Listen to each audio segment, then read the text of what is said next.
Welcome to the Rock Your World Naturally show, sharing God's prescription for total health in spirit, soul, and body. I'm your host, Rekishia McMillan, award-winning author, Air Force veteran, and total health coach. I'm passionate about sharing biblical truth, scientific research, and practical lifestyle approaches to help heal your world naturally.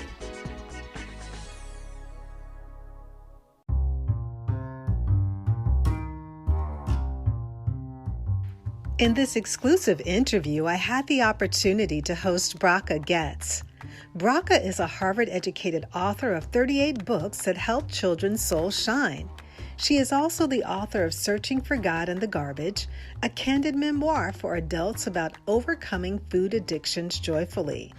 Ladies and gentlemen, please help me welcome to the show, Bracha Goetz.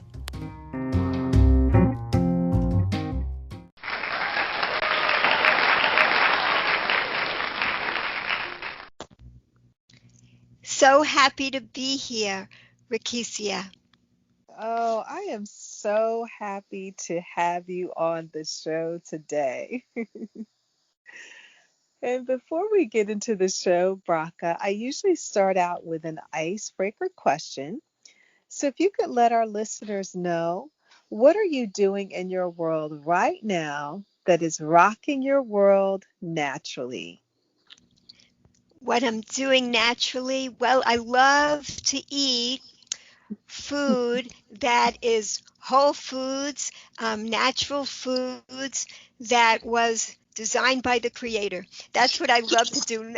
Like food that wasn't so processed, a way that it has the vitality in it. That brings a lot of joy. And also, I love to move.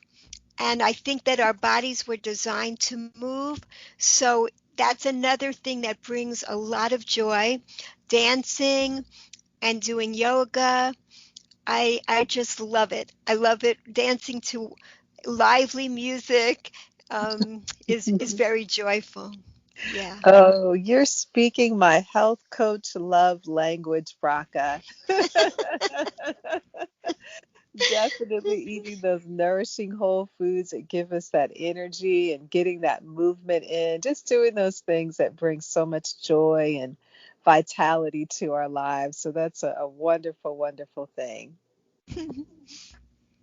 Well, I am so looking forward to sharing the gifts and the talents that the Lord has blessed you with to be a blessing to our world and to our children. And so, Bracha, you are a Harvard educated author, and you have written, I believe, 38 or 39 children's books. Yeah. Yes. And one book for adults. Just, yeah. Oh, wow. So it is a 39 total. So one adult, and then the rest are all children. Right. Right. So can you share, how did you get into the work of writing children's books? Yes. Well, my books are not typical children's books because they're all spiritual children's books. I wanted to write the kind of books that I wished I had as a child. Mm. Um, I was brought up Jewish, but my parents didn't really have an education about Judaism, so it wasn't until I was a young adult that I was able to really learn about the depths of my heritage and really find out what was so spiritually meaningful about it. That's something my parents had never been taught, so I had to discover that later on in life. So I try to write books that children can learn these basic things about life, really deep concepts early on, so they will have this to begin with, and then it will enrich their lives throughout their lives, and it will help to enrich other people's lives if they have these skill sets from early on. Yeah. Oh, and just as you're sharing your heart, Bracha, one of the things that I think has impacted my life the most as an adult is I was always surrounded with books. My grandmother, she worked for Scott Foreman Publishing Company, And so that was something that was just passed on. I was always seeing whether it was my grandparents, my mother, my father, someone was always reading. And I did not realize how that would affect me later on in life. And so as you're just sharing that, the truths that you reveal to children that will not only help them in their adult lives, but it will help them spiritually because you're laying just an amazing foundation at a very young age. Exactly. I love your description of everybody reading around you. It's a very beautiful scene. There, there's there's actually this sentence from the well, this learning from the Talmud. It says if a person learns when he's a child, what is it like? It's like ink written on fresh paper. It sinks in and makes an Mhm. impression that lasts. That's what happens. So it's so valuable to help children have a wonderful foundation in life. Yes, exactly. Oh, Yeah. that is such a powerful statement about the ink being impressed. That is just such a vivid picture. And we think about words and books and how that really does make an impact in our lives. Yeah, and it's like engraving on a soul. It's like we're engraving it on these beautiful, pure souls. So, like, Mm, one of my books is called The Invisible Book. It's showing how we believe in all these invisible things, like gravity, like mm, time, like mm, like feelings and thoughts. These are all invisible, and even electromagnetism. How can a magnet pick up a paperclip? We believe in mm, all these things. And when we recognize that, then we realize it is not far fetched at all to believe that we're all souls, to believe mm, we have invisible souls. There's an invisible Almighty in our lives, but we we it's not hard to understand that. Many people say, well, I don't believe it because I don't see it, and think of mhm. all the things, right, that we believe in that we Yeah. don't see, but we see the powerful effects that they have in our lives. We see the effects of all these things. That's how we know they're real. Oh, Yes. that's so true, Braca. And even as you were just speaking about that, it just really made me think about faith and that being such a foundation of our belief in God. And, faith is the substance of things hoped for, the evidence of things not seen. So it's not something, sometimes all those things that we can see with our natural eye that we focus on. But that which is unseen is even more real than the natural and the tangible. Beautiful. Wow. Wow. Mhm. Yes. Well, I hear what you're saying, because like an orange is real, and it's real, and we can hold it. I'm holding an orange in my hands right now. Well, we can hold an orange in our hands, and it is real, but it's got even more realness than just its physical qualities too. I mean, like there's a spark of God in everything, and Mhm. and so when we eat something like that has the vitality of it, the vitality of the designer in it, Yes. it becomes a part of us too. So it kind of, this orange not only nourishes my body, it also nourishes my soul. So it's Mm. working on many levels. It's working on an invisible level and also on a physical level. Yeah. Oh, no doubt about it. No doubt about it at all. And so with the work that you do with your writings to children, Braca, is there a particular book that really stands out to you the most, or is your favorite out of all of the writings that you've done? Well, I think I'm going to mention two. One is Hashem's Candy Store is about what we've been talking about, how it brings out to children how amazing our fruit and vegetables are. Because like for instance, again about this orange or this apple here, it becomes bright and beautiful when it's ripe. They're calling to us, we're ripe, because before that it doesn't have a bright color. It becomes bright and beautiful, and it has an aroma, it has a wonderful taste, and um and it's nutritious for us, so it has so many things, and it's beautiful to look at. So that is how different it is from all the processed things that they don't have all these same qualities to offer us. And I show that how, like, the wisdom involved, like if you eat a nut that grows on a tree, it has a hard shell and you can't bite into it, and a potato also, and they're made of very dull colors. They're not bright. Why is this? Because we should not bite into the nut shell. It's telling us, no, first use a nutcracker, open up the nut, and don't bite into the raw potato. First you have to cook it. But the things that we could eat right away are bright and beautiful, all ready for us, and individually packaged. Like this orange, it keeps its juiciness like for so long because of its individual packaging, which is again designed by the most awesome creator. So I in this book I point out all kinds of amazing stuff about fruits and vegetables to make it even more exciting to realize how wonderful they are for us.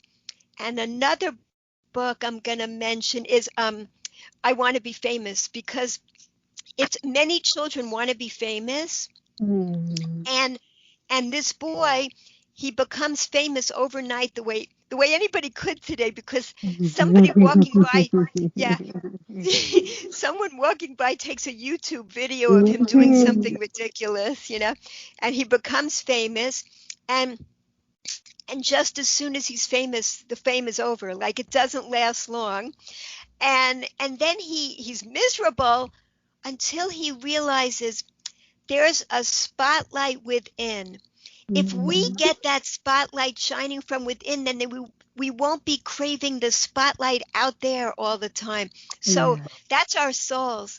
If we can light up our souls, nourish them with joy, then we won't need all that outside acclaim. We will be able to have joyful lives every day. Oh, and I love that. Even with the first book that you mentioned, that it's just such a great encouragement to know that there's a resource out there to help children to see the importance and the beauty of whole food that's been created by God to enjoy, and just to take time to notice all the different wonderful aspects, whether it's an orange, whether it's an apple, whether it's something that comes off of a tree or, comes from the earth. There's just a distinct difference from the processed foods that God wants us to really provide that fuel and that nourishment for our body. And Yes. then, yeah, go ahead, Bracha. No, just as exactly what you're saying, the design. When we appreciate all the design involved, then we have so much more gratitude. It increases our gratitude for these gifts that we've been given. Yes. Hmm. And then certainly, with the second book, I Want to Be Famous. And as you shared, in this generation, this iGen internet generation, that, a person can be famous overnight if something goes viral. And just really thinking about all the different things that do come along with that. But the true riches, the true joy is definitely found in that inner peace within our souls. And so those are two very wonderful books for young people. Thank you so much. Thank you, Rekishia. Thank you. Oh boy. And so there were a couple of other books that I noticed that you had written too. And I think one was specifically about what to do, like on the Sabbath. Was Hmm. that? And Yeah. yeah, I think that's such a timely book in our generation of never slowing down. So, can you share a little bit about that book? Yes, and I saw that you have these seven divine keys to unlock your health, and that was one of them. I was so excited when I saw that. Yes. Exactly. This book is written for really young children because I have some board books that are from like ages 0 to 3, like for really infant children. Mm. Because in these books they have pictures of the little babies doing these things, and children love looking at their actual photographs. They love looking at little people that look like them, So they're so Yeah. they're little photos of things to do on the Sabbath. Exactly. And I'm going to I write these for little children so they can begin even at a very early age to see things in a spiritual way. Even that young. And I think I'll mention another one is Let's Appreciate Everyone.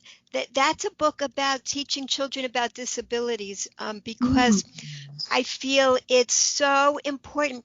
Many times children don't feel comfortable, Yeah. and they don't know what to do when they see another child with a disability. And so what they do is just stare. So this is teaching. Mhm. The book explains that there's a different five-letter word that begins with S that Mhm. is so much more important to do than simply Mhm. stare, and that's to smile. Because Mhm. when you smile at another child who has a disability, they need it so much, even more than most people, because they're in general lonelier. They don't get invited to play dates and parties. They don't get to interact as much, and they so much want more friends, and smiles mean so much. So it reminds children, when you feel like staring, also think about smiling and what you give. And it teaches children too to, like, if you meet someone in a wheelchair, another child, sit down next to them so you're on the same level. And if you meet somebody who's deaf, speak very slowly so they could read your lips, and maybe you Mhm. can write down a message to them. They would love that. If you meet someone blind, introduce Mhm. yourself. This is something we don't normally remember to do. Introduce yourself. Mhm. And when you're walking away, let them know you're walking away now. It just gives all kinds of little hints so that Mhm. a child will feel more comfortable. And then there's many people with social disabilities, how to include them or to offer to include them, even if they don't want to. But just the offer is a very nice thing to do, because there's many invisible disabilities. A person, you can't see it on the outside, but Mhm. they love it, feeling offered, getting the offer at least to include, and just how important that is. So these are all different ways to help souls to shine, because I even have books about protecting children from sexual abuse. That's Mhm. another way, because if God forbid anybody gets abused, it puts a lot of garbage on top of their beautiful, pure soul, and Yeah. that has to be removed for them to be able to shine. So if we can protect more and more children, it Mhm. protects their souls as well as their bodies. So that's another thing that I've been doing in my books. Yeah. Oh, and I think the work that you're doing is so vital because it really helps to heighten the awareness for our children, even as well as adults. And I love the fact that you've also written a book that does talk about sexual abuse or protecting children from that, because there's so much emotional trauma Right. that comes out of that. And as you said, we would have to work through the layers to really healing, help that healing come forth in a child's life. And I'll never forget when I went through graduate school, one of my professors said, "Hey, when you get into the work that you're doing, consider doing therapy work with children." And Hmm. he said that I say that is because if we can help to bring healing and wholeness to children at a young age, then when they become adults, we won't have to go back and work through all the layers and all the stuff they've been through. Yes. And as you're sharing your books, I really feel like this is a part of therapeutic and healing work for children to ensure they grow up with a healthy soul so that when they get older, that they'll be in a really good space that so many adults challenge to work through today. Exactly right. Exactly. Another one of my books is called Where is God?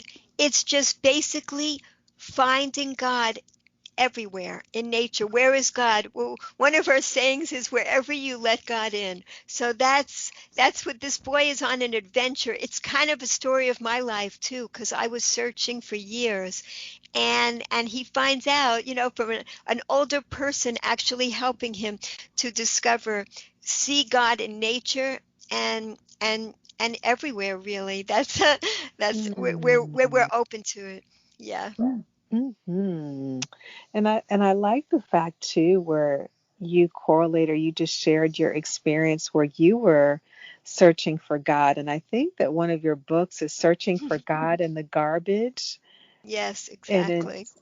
and it also is it about overcoming food addictions joyfully, Braca? Yes, yes, that's it. It's the only book I wrote for adults. It's my memoir because it's kind of my diaries and journals and letters that I compiled them from ages 12 to 32. It's that Mm. journey that I went on, and what I didn't realize until actually I realized through compiling the book.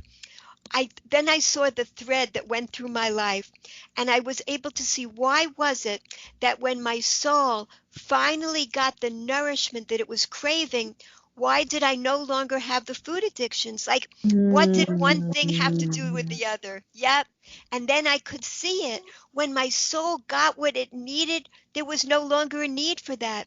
And so basically, a person who's overeating, it's they experience pleasure. We're meant to experience pleasure from food because, like I was explaining, food was designed to be pleasurable.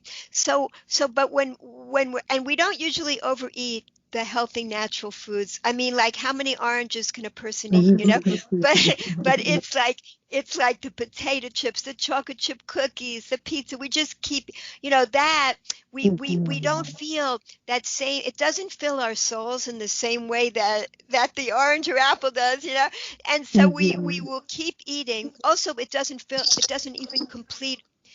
fill our bodies because it doesn't give us the nutrition that our bodies may be craving either, so we keep eating more Mhm. of it.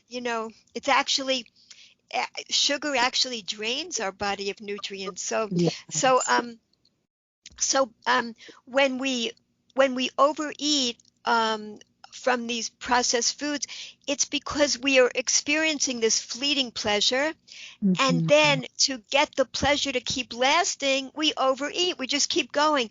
So the what I try to am expressing now, what I'm sharing with people is this: add more joy to your life. When we recognize that by adding joy, it's not about restricting, because when we do restrictive diets, they don't last long. Yeah. That's the yo-yo dieting.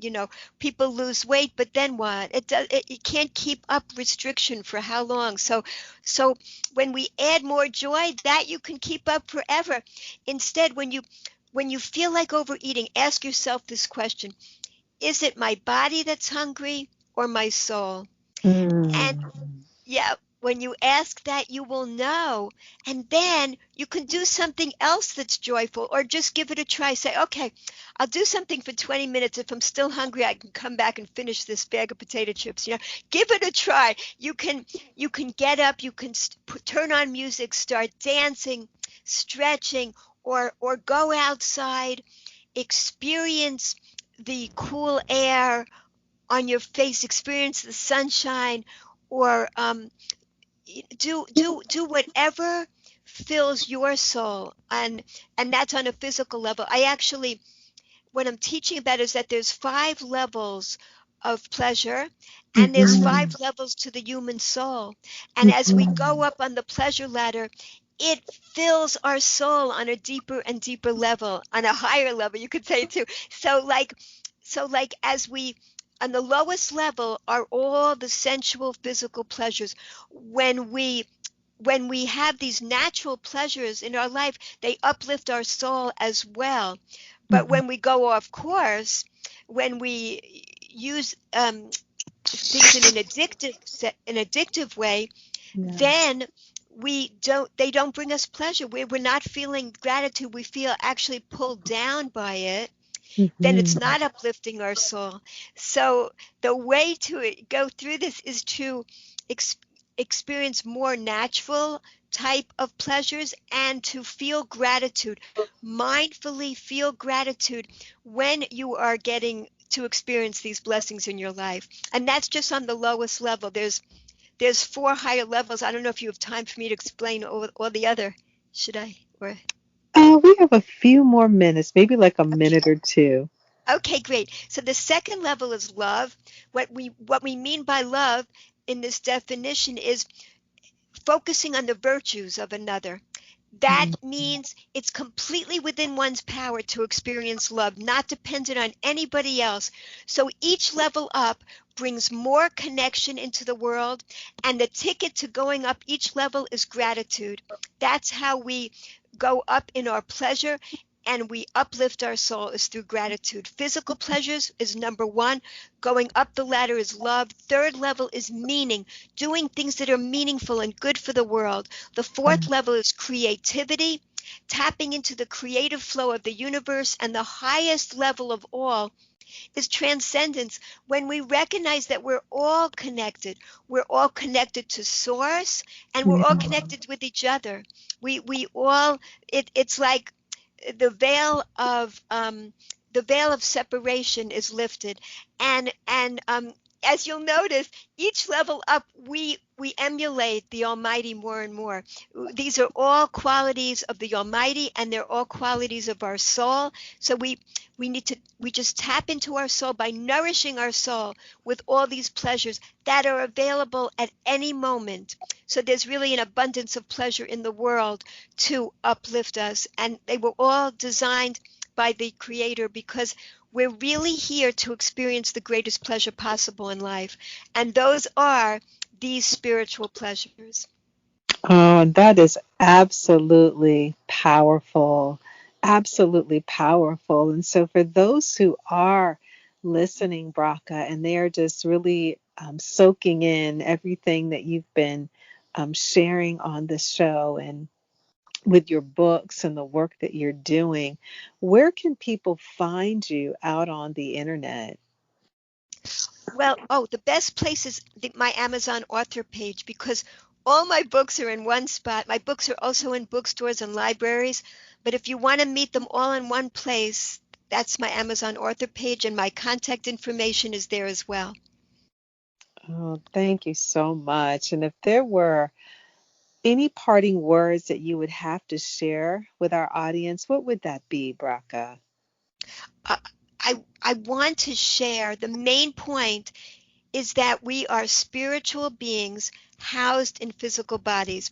We all were brought to this earth to uplift everything physical, find the sparks in everything physical, uplift them, and when we do that, we uplift our souls at the same time. So when your soul is shining, your soul shines from helping other souls to shine too. And that's it. Recognize that we're spiritual beings here on this little physical journey on earth, and we're all here to help each other through. So thank you. Oh, Bracha, thank you so much for just sharing. This has been a wonderful, wonderful interview, and it has been my pleasure hosting you on the show. And I just pray God's blessings to continue to shower you, to empower other souls to shine. Oh, beautiful. Amen. Thank you so much. You have a wonderful day, Bracha. You too, Rekishia. Thank you. God bless you.